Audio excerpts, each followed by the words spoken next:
Hurdling already poses as one of the most daunting events in track and field. But for Alejandro Cervantes, it's not just the obstacles between the start and finish line, but the one he deals with every day of his life. When I was 5 months old, I was diagnosed with retina blastoma. It's a form of eye cancer that forms in the retina, and as time, that's caused my vision to deteriorate. Alejandro is unable to see out of his right eye and can barely make out shapes and colors in his left. He had a pair of simulation glasses that he let me try on, so I asked Alejandro to verbally describe what he sees, and I've included a visual representation that can help you better understand as well. There's a lane, and that one lane is the one lane that I'm focused on, and there's like other stuff on the side, but that's like blurry to me. And then as I said, they get closer, the color gets more transparent. When Alejandro first joined the track team last year, his mom and the track coaches all tried to steer him away from participating in hurdles. But for Alejandro, he gave his coaches an ultimatum. If I can't do hurdles, then I'm not doing track. And I asked Alejandro, why hurdles over anything else? I like a challenge. I do like a challenge. So we just asked him, what helps you see? What can you help me to help you with? And then that's when he said he can see fluorescent colors pretty well, better than just the plain white.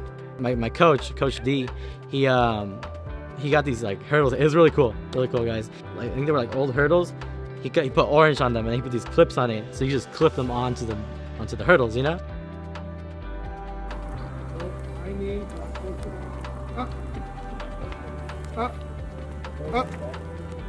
From a distance, I see like an orange line, which would be the hurdle, and I have to hear my coach on the side say jump, and that's pretty much the only thing I hear when I'm running, because like I'm like so locked in to the finish line. So when I tell him to jump as a hurdle coach, you know there's a certain distance you have to be away from the hurdle so you're not so uptight and then you can trip on the hurdle. So I just kind of focused on watching him run, and as soon as he came to that point, I tell him to jump. Go. Go. Go.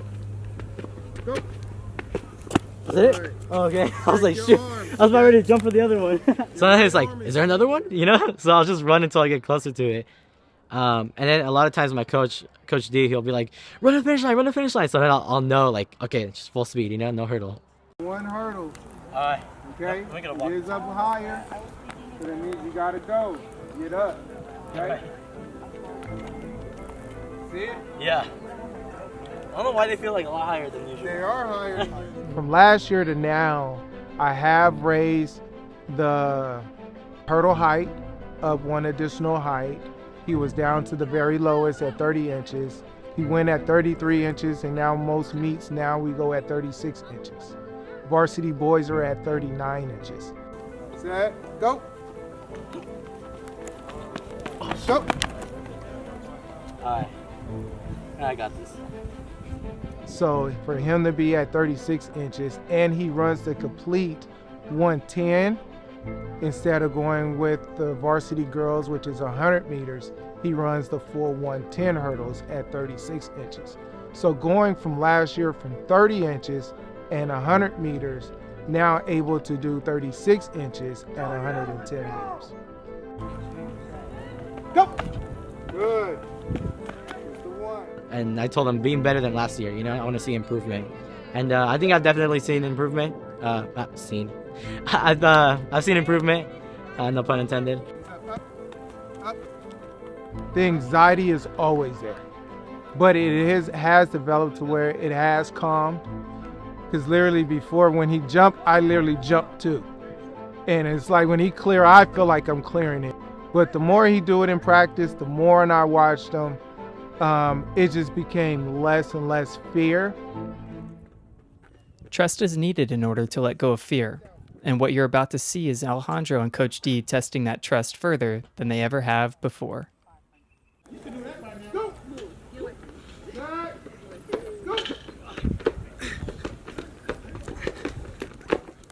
Where are the jumps at?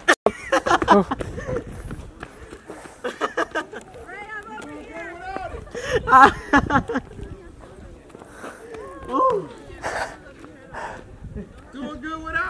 I guess, right? So, I guess that's one. You don't need me. You don't need me. That was crazy. When did you think about that? Like after the fact? Halfway, I was like, oh shoot, I'm like running without the jumps. So you can do it without it. You can, you just did it. Yeah. Dang. Okay. Good. That's crazy. That's so cool. So how was that? That was crazy. I was like, what? After doing track for like 2 years already, I've realized that I could do anything I put my mind to, you know? And with the support of my family and my coaches and my friends and everybody, the team, you know, sky's the limit. Things are happening. People with disabilities are able to participate in sports, and they're able to overcome what people tell them that they cannot do. Recently, Alejandro was awarded the NCS Spirit of the Sport Award, and Coach D can't think of a better person to earn that honor. To me, there's no reason why he should not get it at the end of the day, because his accomplishment doing something that most people that has perfect vision is afraid to do. And he's one to do it with limited vision. And he has the best attitude amongst the team to be able to do it. So to have the Spirit Award, it's Alejandro all the way. I mean, just his demeanor, his attitude, his drive. It's what everybody wants once you see a leader with good spirit. That's what you want to see.